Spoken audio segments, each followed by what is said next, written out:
special power. Everyone has something they're passionate about. Everyone is a subject matter expert. Here at Nerdmasters, we help you share your expertise. In our digital world, we Toastmasters must master basic communication technologies in conjunction with speaking and leadership skills. We formed the Nerdmasters Advanced Club to expand our understanding of technology so we can better serve our clubs and our communities. We are nerdy Toastmasters, enthusiastically exploring the intersection of technology, leadership, communication, and nerd-late pop culture.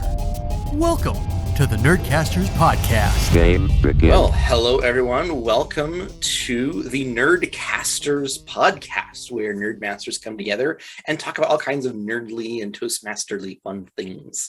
I am your host tonight, James O'Farron, the current president of Nerdmasters, with Sherry Simmons with us too, who is my co-host, and our guest, Megan. Is it Bourret? Hooray! Yes. Hooray! Like the hat. Yeah, almost. Pretty much. I love it.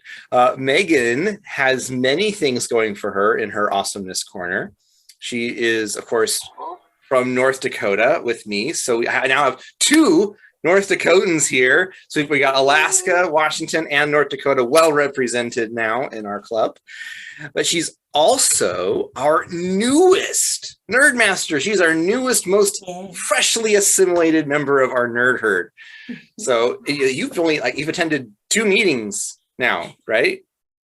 Yeah, one of the actual club meetings and then the planning one. Mm-hmm.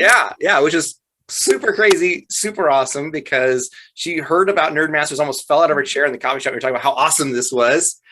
You need to come and visit. So she's yes, and then she did. You know, some people say that and they don't, right? Which is terrible. She actually came, which is because why she's so awesome, you know. And then she's like, I love this. These are my people. She pitched in, gave an evaluation that first night, and then she sent in an application right away, asked to join, and then we voted her in at our confabulation the next couple weeks later, and now she's a full-fledged member. So that was quick. I know, it's great. Love at first sight. For everyone, it sounds like. So tell us, Megan. She was willing to jump right in. Totally. And do this. Yeah. Right. Absolutely true. Not only did she join right away, we had a last minute scheduling adjustment. We had one of our other members who was going to be on for this episode, but due to a lot of work conflicts, she was not able to get time to schedule it in. So we're like, okay, who else could we do? And I'm like, I wonder, would Megan be able to? And she's like, yes. We're like, wow, this is a gung-ho gal. I know, it's great.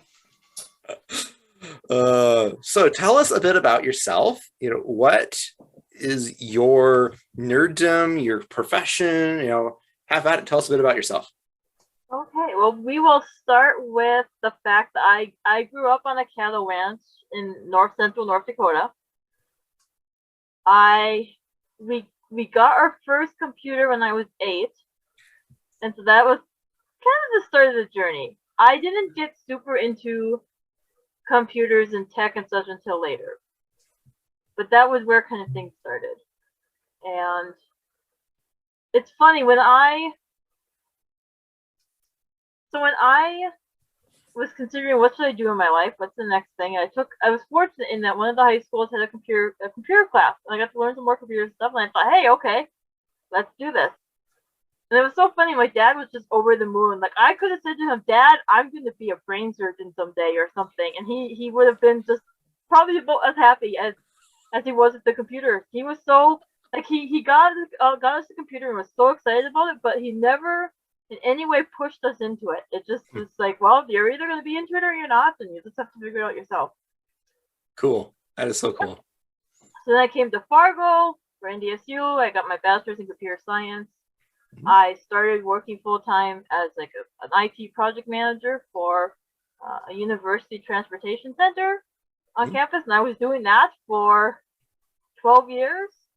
And then a couple of years ago, I joined the Office of Admission as their CRM administrator to help them manage their software system so that they can recruit and admit students more efficiently and effectively. So lots of numbers and charts and spreadsheets and databases and data. Lots of information management. Data. Yep, a lot of data. Literal information technology. Yes, yes, for sure. When I started, I just thought to myself, okay, I'm going to get my degree. I'm going to do something out in the real world. And didn't know quite what that was, but that was where I was going. And then, then I got interested in data. And that really was just a natural segue for some of the other work I had done on campus. And data is probably one of my big kind of nerdy things. So there's a few different things I've mentioned here where I could talk about nerdiness. So some of that's data. That was really a big driver in my master's. So what in particular about data do you love? What really connects you to data? Like, is it like resonate with your personality? What about it do you particularly love? What's your favorite part of working with it? I like mining the information out of the data. Finding patterns, finding trends, finding also just the messiness in it.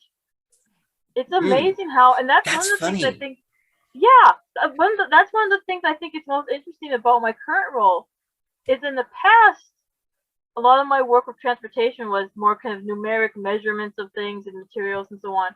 And with this, there's just all these different people.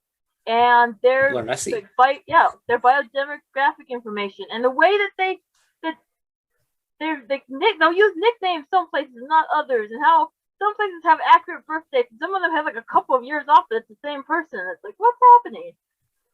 There's just something about that I think just kind of intrigues me.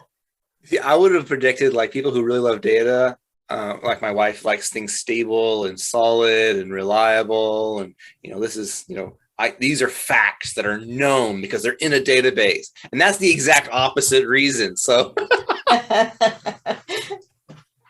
see that ties into another big interest of mine is that I'm a problem solver. That really is why I think if I was to say what was my strongest quality, my biggest strength, it would easily be problem solving. And so I think in some ways, well, if you're going to be a problem solver, you got to have some kind of mess to solve. Otherwise, what are you doing?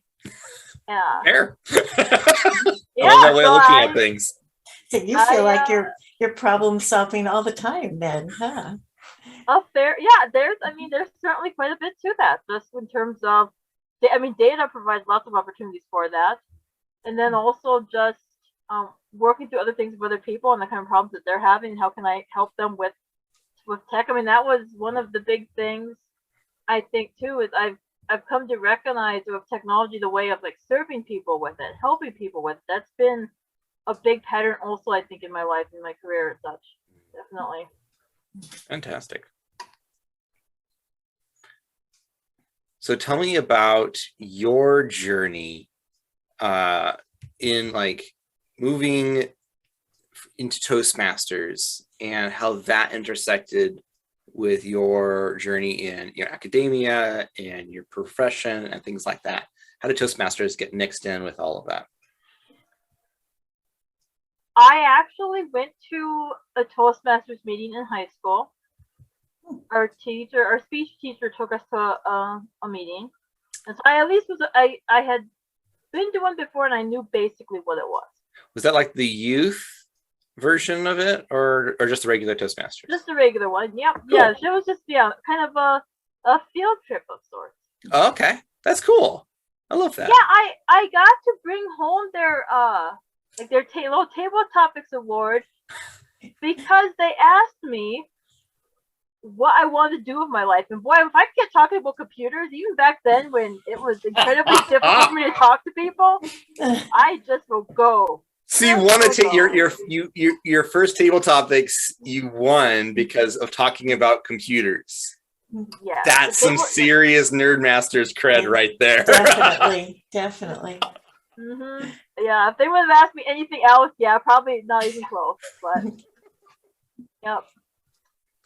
And then I just never really thought about it after that. I moved on along to school and such, and then another part of my life is involving teaching computer programming and computer science to high school students. Microsoft has a program where they link up like IT professionals with schools to help the teacher and the students get acquainted with programming. Cool. That's neat. Yeah, it's called TAILS, Technology Education and Literacy in Schools. Yep. So I've stepped away from it for now, but I've done it for like 4 years or so. Super cool. And at some point, they had an opportunity open up with. They were looking for a regional manager for North Dakota, somebody that could help coordinate schools and professionals and so on. And I thought, wow, that just sounds really cool. That sounds like something that would work really well for me.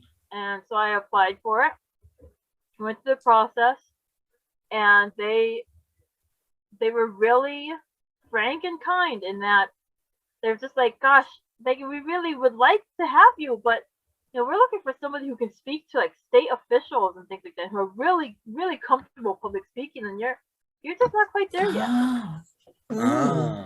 And I was just, so even though I didn't know a whole ton about tools, I knew about it and I knew it could help me. And so I'm like, well, I am never letting this happen again. Never. And so I found a club that was, really the only one that kind of worked with my schedule. And I'm like, okay, I know no more, and I don't really know what's gonna happen. I could kind of remember. County? Yep, Cass County. Oh gosh, yep. And so I showed up and joined and just kept going with it. And they're one of those early morning 6:30 in the morning club. That's why it fits the schedule easier. Which I'm actually planning to visit for the first time this Friday. Fun! So I'm clearing up some of my Thursday night schedule, so I'll be able to go to bed early to be able to get up a bit earlier and make it for that. So. And Megan, how long ago was that? That was in November 2018. Nice. Yep. So, a little over 3 years now. And what's come from that? Really, a perfect example is the current role I have. So I applied for this job. I would say, let me think here. About a year later, roughly, maybe a little more than a year later from there. And we went through the whole process, and I had my in-person interview with the directors, and there's some other IT staff and such. And I got a chance to talk to the department director, and she's just like, I could tell you're a Toastmaster. The way you talk. I love that. Yes, and I attribute Toastmasters a lot for me getting this role and a lot for my growth. Very much so. It makes a big difference. That was is it after a year? Yeah, because I think I applied for the job like December 2019. I think by the time I had some of my other interviewing, it was a little later on into 2020. I started in this job March 15th, 2020. Exciting. Oh, yeah.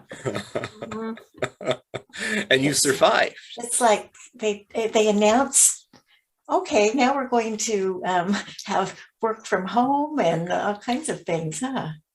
Yeah. And so, it's been interesting now. Just, I think now things being a little more typical in our office and such, where this just was not something that's been a part of my history with them so far. So that to me was just a really big, I didn't even think about how, really that wasn't that long.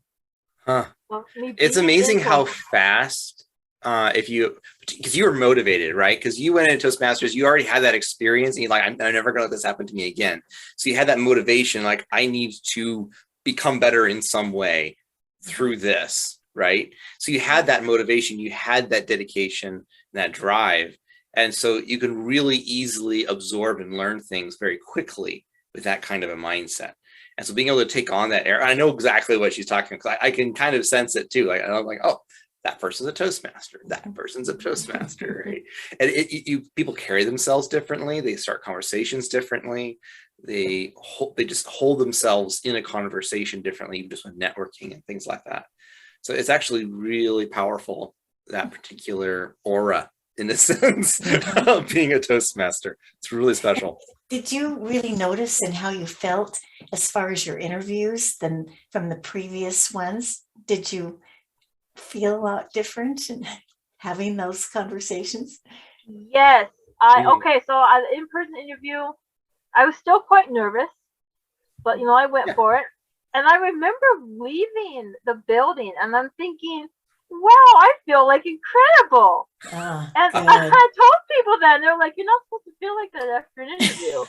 And I'm like, okay. Oh man. And that is well, great. that's the thing. I mean, when you can gain some of that confidence and some of that just, it was just, I felt at ease there. And even though there were things, you worry sometimes, kind of, what are they going to ask you? Are you going to say something ridiculous or what have you? And whatever kind of little things, I could use humor a little bit. I mean, I think maybe a little risky place to do something like that, but it just came naturally. And I felt like that a lot of that has just been through the interactions and just the growth I've had in Toastmasters. It makes a huge, in interviews in particular, you use the word ease. And that is so critical because when you have a presence of ease, that's confidence, right? And that reflects onto the person interviewing you and they feel more at ease. And then they feel more connected to you. They feel a stronger sense of trust and connection. It makes you more memorable. And you read your resume differently because of that. Like we make decisions with our emotions, right? And so having that presence, that charisma, really is what that really fundamentally is so powerful. And it's actually therapeutic in a sense because I use it in coaching. I use it. I tell a story sometimes. My wife always gets mad at me when I do because she's a hyper introvert, right? And I'm an ambivert, but I'm more extroverted in most cases. And I had to learn how to not scare her off when we were dating. And I had to train myself and learn how to be at ease, not just like be always pushing for the next thing. Like, what's the next step? What's the next checklist? Okay, we talked about this. We talked about this. We talked about this. No. And we went on this kind of date. Now we go on this kind of date. When you go on this kind of date, it doesn't work. You just have to be and at rest and at ease around them. And then she feels comfortable and safe around me. And that's what moved a relationship forward faster, which is by actually not moving forward, which is so counterintuitive and so challenging for me and my personality. But it was so important for me to do that, is to create that sense of ease. And that's the reason why I'm married. And a lot of that was Toastmasters. Wow. That's the first time I've ever had anyone attribute Toastmasters to getting married. Lots having to do with work, but not it was a lot of other things too, but it definitely had an impact. She still won't join though, but whatever. I love that story though. That is super powerful. And for those who are listening, there are so many different stories of how different people come to Toastmasters for different needs and come with different results. And so it really depends on you and what you need. But this kind of life transformation of being able to have that kind of confidence and these kind of things are useful for everybody, right? Across the board. Everybody's gonna have different stories of how it impacts their lives, but this particular core piece is just universally applicable. It's really powerful. This is why I love Toastmasters. So, well, okay, I see a thought. Oh, yes. Well, I'm always thinking about stuff. Okay, I wanted to just give some attention to the following. While Toastmasters focuses on communication and leadership and such, I think just doing the work in Toastmasters can bring growth that's beyond those specific skills. Absolutely. And when I had that experience with the interview and around that time, what I realized was that by attending and working on my work in Toastmasters, it was like I was wiping away some of just the negative self-image and just kind of beliefs or attitudes I had about myself. And partly why I felt so good at that point was it was like I really saw myself and what I was actually capable of. And I just that was really powerful for me. That is tremendously powerful and well put. That is well put. I know Kyle Hall talks about one of our other Nerdmasters, one of our founding Nerdmasters. he talks in his marketing. There's a marketing presentation that he does for clubs. He has a particular title for it. I can't remember what the title is now, but it's really good. But one of the things he talks about is that when you're selling, quote unquote, Toastmasters, and you're pitching it to people, you're not selling leadership and communication skills.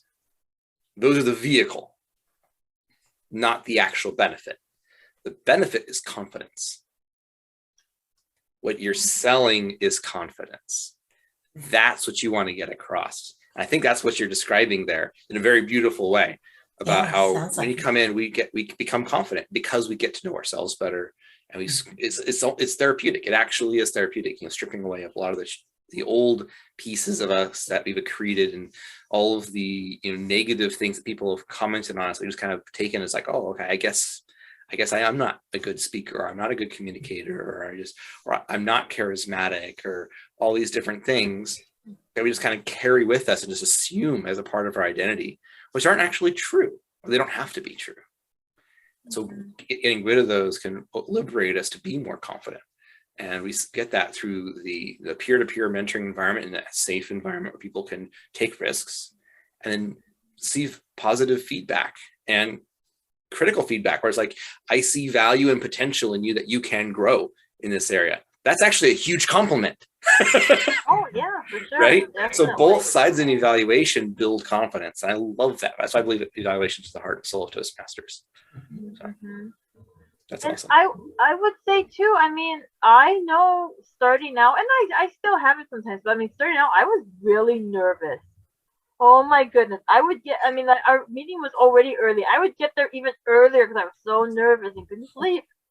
And I know that just by doing that role, just going through it, and no matter how well or poor I did it. And there was a big boost of that. Like, I can do things even if I feel uncomfortable. I don't think I can, or even if I mess it up, I still did it. Yes. That's one of the things, like, in working with digital burnout and things like that professionally as a coach, there's so many different areas of exhaustion that we run into, right? But what's in the different kinds of strategies for dealing with each kind of exhaustion. But really, if you're trying to build wellness in one area to build energy, which in many ways, energy and confidence are very, very close together. And exhaustion is a lack of energy, which is also a lack of confidence. Like, they're very closely tied together, like intimately connected. And so a lot of times, one of the most powerful tools in the coach's tool belt is to help provide clarity on something, which gives them confidence that they can do it, which gives them the energy to do it.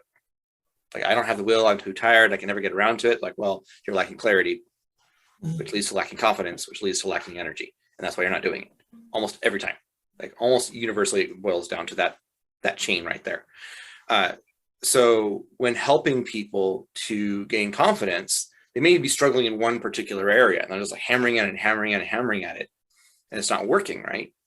But if you help them build confidence in a completely different area, like building their physical fitness, doing push-ups, or getting better at cooking, or writing a story that somebody else likes, or anything else, that boost of confidence over there translates, right? Because like you just said, I could do this hard thing here. That was hard. I didn't want to do it, but I did it anyway, and I survived. That lesson, that distilled lesson, is universally applicable, and you can just go apply it somewhere else. This is hard. Oh, that's like when I had to do that 50th push-up. That was really painful. This is also painful. It's an emotional pain instead of physical pain, but that took emotional energy to push through that push-up, and I did that, and I'm stronger now spiritually because of it. So yeah, Toastmasters is like push-ups for everything. It's a great place to do that. It's like a gym for confidence. Yeah. Oh, I love this conversation. This is really good. We need to share this around a lot. And so if you're listening to this, review, like, share, subscribe, email your friends, because this is a really good episode with really great conversation about some really great stuff for helping people with Toastmasters. So I love this. Pure gold. So tell us why you visited Nerdmasters and what you liked about it and why you've joined and what you're looking forward to doing in the community. Like, what was so awesome about it that you just like, I've got to be a part of this club? gosh. Well, to start with, I really enjoy the club's like origin story. It what the club has done for its district, Mhm. and how important they've been to helping get this district online, so to speak, and set up and ready. I just that was so beyond like what I was hoping for us to have more in our in I guess my home district or the Mhm. district I physically live in. And Okay. well, You're now dual districted. gosh, that is such a weird thing. I have to remind myself. Okay, Megan, that's your club. You're a member of that club. Yes, just as you much are. as you are your home. That I really never intended to join the other club. Just that was not even On your ever. radar? I felt confident that was just not a thing for me. I didn't need to do that. Is it fair warning? It is addictive. Sherry, how many clubs are you a member of? Oh, 5, I guess. And I'm What's your max? What's the max mentor you've for been? What's the a couple. maximum you've been a member of? Like how many at one time? Is that 5, or you've ever gone more than that? Well, there's been a couple that I've been trying to help start, and I've been mentor for, and different things. So, maybe attending 8 or something like that. Yeah, I'm technically a member of 4 currently, looking to add on Cass as a 5th. Though I'm leaving one of them, but I'm still be kind of attending. So I'm trying to juggle it in a sense. But there was a point there where I think I was a member of 5, president of 3 simultaneously. Or was I was VP, no, I was VPM and VPPR of 3 simultaneously. I think that's what it was. Yeah, that was. I was also division director at the time too, so that kind of counts for more stuff. So Yeah. it's addicting. Fair warning. I can see that. Yes. So we'll see how all this unfolds because I wasn't expecting to do this. Okay. So beyond the origin story, Mhm. I know different technical people and kind of nerdy people, and nerdy in different ways and so on. But I haven't been able to find something that I had back in my undergrad years, which was really a computer club of sorts. Huh. NDSU has a student chapter of the Association for Computing Machinery, and so it's an international organization for computing. There's all kinds of research, the organization itself is huge. And this club just had all these just different people, and while many of them were computer science people, they welcomed whoever, and it was just a fun place to just go, and you could study and work on things, and there's a whiteboard, and it's just some of the best conversations I had in my undergrad times was in that room. And from what you had described, James, and from what I've seen so far, I get the sense that we're gonna have like a virtual ACM office like experience, and that to me is just I'm just beside myself, honestly. That is so cool. That is so cool. Mm-hmm. So what specifically about that kind of community, like you're gonna make a list of like the top 3 things that really define that kind of community that you found in common between those two that really resonate with you, what would those be, do you think? I would start with saying, well, first off, okay, so here's the thing. When I think about nerds or somebody being nerdy or whatever you want to call it, there's kind of a couple of things with that. One of them, I think, relates to just the delight. Nerds are delighted by something. There's just What's that definition? It's just, oh my gosh! I'm delighted by that definition. Yes. That's a big part of it, and I think sharing that delight, even if you don't maybe share the exact same interests, I think there's something there. And also then too, that there's like a seriousness in that, an interest, a real interest in something, or learning about that. I think that's another kind of component too, is learning more, even about other topics, like not necessarily restricting themselves. And I would say those are 2 qualities I'm seeing in both areas, both communities. There you go. So there's those two things. Mhm. I think having a balance between those two is really important, because it's really easy to have just like a really I don't know, a shallow type curiosity that you're just like constantly looking at all the things that are shiny, but never actually digging into any of them and actually grappling with any of them. But that seriousness that you mentioned, like taking the time to actually dig in and get down into the meat of things, I think is another key aspect of nerddom that I think is really important. So having that balance between those that you mentioned is really important. I think I love that way of putting it. Yeah, so I mean, those I think really are kind of just. I guess I can really only say two of them in terms of that like specific environment, but they're very much those two things. I think you did mention one other thing earlier on about how they accepted anyone. Like they had this thing, but they accept all these different people, and that was one of the things that was important for us with our club. Was it's really easy to get like that gatekeeping going, and that kind of that elitism of like, you know, measuring against each other's nerd cred and like competing, like, oh, you're not quite nerdy enough, and you know, or the whole joke about, you know, rejecting your nerd card and all this kind of like, you know, you like Star Trek, you like Star Wars, you like Star Wars, you're not nerdy enough. Star Trek people are superior, and we joke about it, but it becomes a real thing sometimes, and it can really alienate a lot of people. And so, if you already have an established community, or you're joking with each other about it, then it's fine because you know you don't mean it. But it's really easy to tend towards that general pattern of destructive alienation.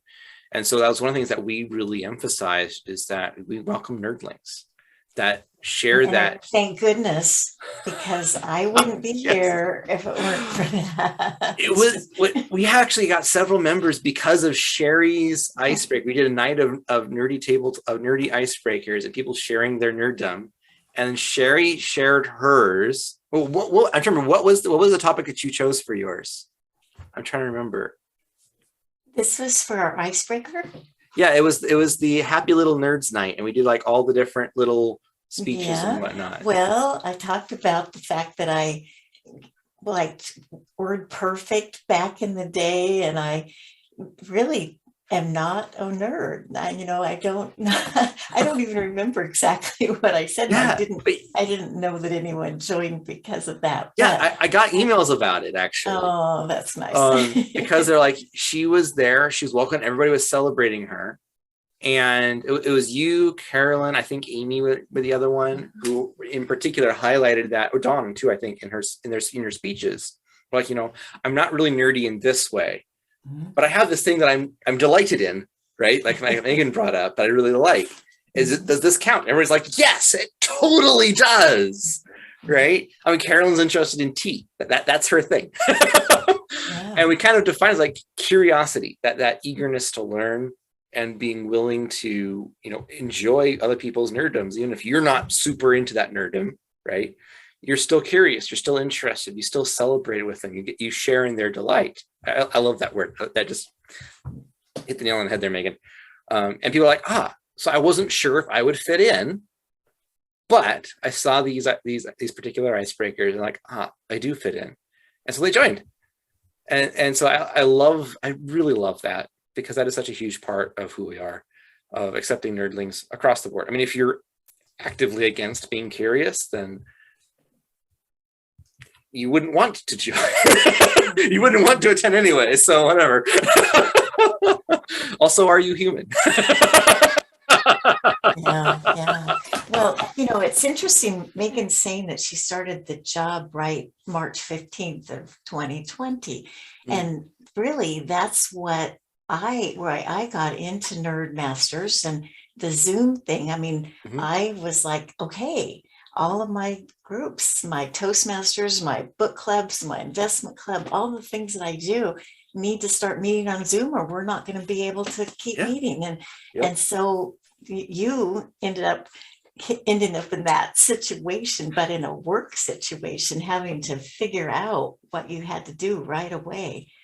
But that was why I really got into it, because I like to help the other clubs get started on the Zoom, and that's why we're here. Yeah, absolutely. I love that. That is so cool. All right. So any other thoughts, Megan, across, like, what are you thinking of in the future? Like, what are your plans for world domination, if you want to share? Conquer the world and put them in a spreadsheet. Oh gosh, that spreadsheet video that you had shared at the planning meeting. You watched it. You have to put a link to that, like with the link of this, or oh my gosh, I don't know if I ever had a thing delight me so much. Like, oh my gosh, like I Yes. just was blown away by the Yes. delight. Matt Parker, Stand Up Maths, best channel ever. Oh my gosh, that was something else. Okay, I will say this. I do think I've been thinking about my next steps with Nerdmasters because I think I do need to start working on connecting with other people, just getting to know more people in the club, just kind of getting more of a sense of the club itself and the structure and the culture. One of the things I really delighted in hearing during a planning meeting was the idea of the officers really, to some extent, have committees of some kind, that they are leaders in their actual, and that is something I have really believed in since I started as like an officer. I thought, okay, this is such a great opportunity to actually practice these skills while having to be some director or something like that. Mm-hmm. And so that really, I think, so that in terms of like the nerdiness, in terms of like service work, and then I think also just the leadership opportunity, I feel like that there's just a lot of really good things that I'm gonna get out of this club. Mm-hmm. So if I remember right, were you interested in the VPE position? Was that what it was? Or was it the secretary one? I'm trying to remember. Well, we talked about VPE. Right. Because I was thinking, like, if you're wanting to meet the other nerds, sitting down with each one of them and asking, what are your goals here? How do you fit in? What are your skill sets? And like updating our roster of each person on their goals, that kind of stuff. It would be a great opportunity for that. Another spreadsheet. Another spreadsheet. We have a spreadsheet for that, actually. It just hasn't been updated in forever. I had thought about that would be one way where I would kind of jump right into do all of that. I've thought about that. Well, there you go. Yeah, it's something I think at this point it's more just also just teasing out the logistics in terms of just for both big VPE and president, they have their other responsibilities with the district council and so on. And so True. Yeah, I think I probably want to think about that some more. But no, I will say I have been giving it serious thought. Very cool. Very cool. Very cool. And we have a very nerdy area director this current year. I'm really interested to see who's going to come in as area director next year and what the area council meetings are going to look like. Well, thank you so much, Megan, for joining on this podcast at the last minute. Yes, and for jumping right into Nerdmasters, into this and all this amazing conversation and bringing up so many keywords. If delight was a word of the day, we would have scored out of the park. And it's great to get to know you after, Absolutely. especially since you're so new. It was just wonderful to have this conversation. Oh, I'm so glad I had this opportunity. Thank you so much. Oh, our pleasure. We look forward to doing many more things with you in Nerdmasters and in Toastmasters. So, all right. Well, everyone, thank you guys so much for listening to this episode. Looking forward to joining us on the first Wednesday of the month. Every first Wednesday, come join Nerdmasters at, if you're Pacific time, we open the meeting up at 7:00 and then 7:30. We start the meeting promptly on time. If you're in North Dakota, that's 9:00, 9:30. And sometimes I don't get to bed until after midnight, most first Wednesday nights. But if you're in Alaska, it's 6:00. Yes. And we've had visitors from all around the world. So if it fits in your schedule, or even if it doesn't, stay up, it's worth it. And we will see you guys in the next podcast. Whether you identify as a gamer, technology nut, or just have a commitment to studying how technology is changing and improving both leadership and communication, our Nerd Herd has a place for you. Find out more about us at our website, nerdmasters.org. Join us the first Wednesday of each month at 7 o'clock Pacific and get to know us before our meeting starts promptly at 7:30. You will visit our club and enjoy it. Resistance is futile. Game over.